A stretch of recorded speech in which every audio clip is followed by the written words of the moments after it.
Module 4. Élaboration du plan d'engagement consolidé. Bonjour chères participantes, chers participants. Bienvenue à notre atelier de formation sur l'élaboration et l'actualisation des plans d'engagement.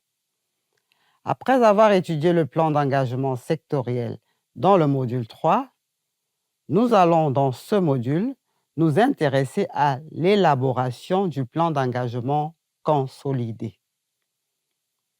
Ce module a pour objectif de te présenter les 3 types de plans d'engagement consolidés et les mécanismes de passage de l'un à l'autre. Il présentera aussi les règles de prise en compte des natures de dépenses spécifiques.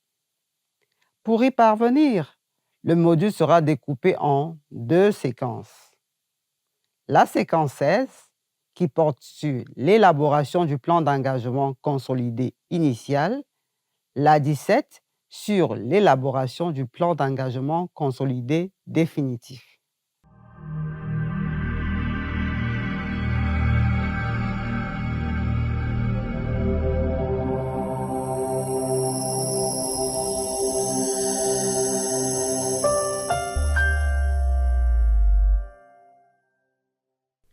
Séquence 16. Élaboration d'un plan d'engagement consolidé initial. Bonjour chères participantes, chers participants. Bienvenue à l'atelier de formation sur l'élaboration et l'actualisation des plans d'engagement.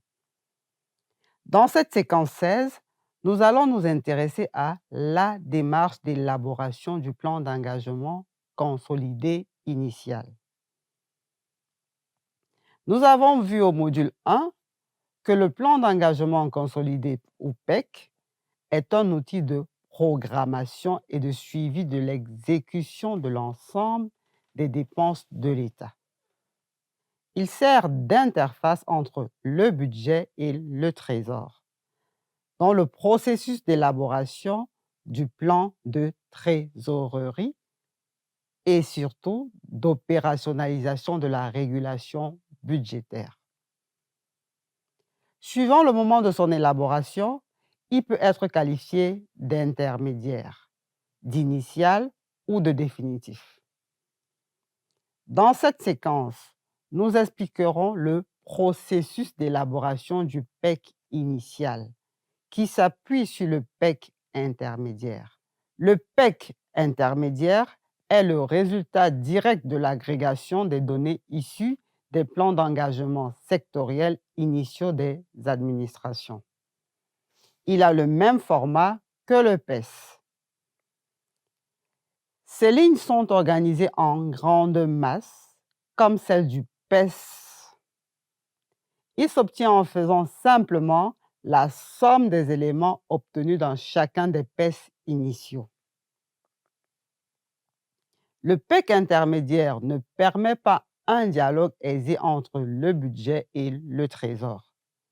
C'est la raison pour laquelle il va subir une conversion et un retraitement pour lui donner un format proche du format utilisé dans le plan de trésorerie. On obtient alors le plan d'engagement consolidé initial. Le PEC initial reprend les données contenues dans le PEC intermédiaire. Il se différencie de celui-ci par le fait que ces lignes sont organisées en priorité et non plus en grande masse.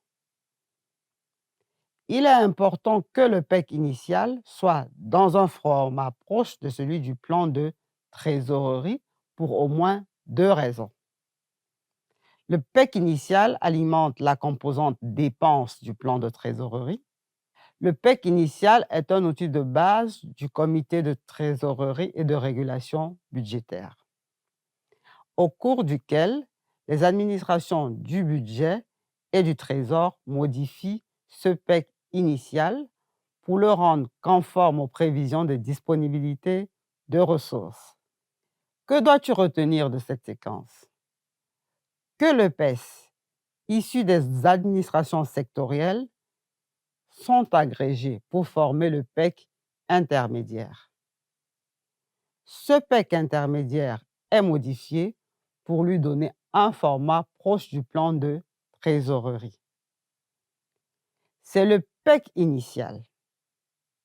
Le PEC initial sera utilisé pour élaborer la composante dépenses du plan de trésorerie.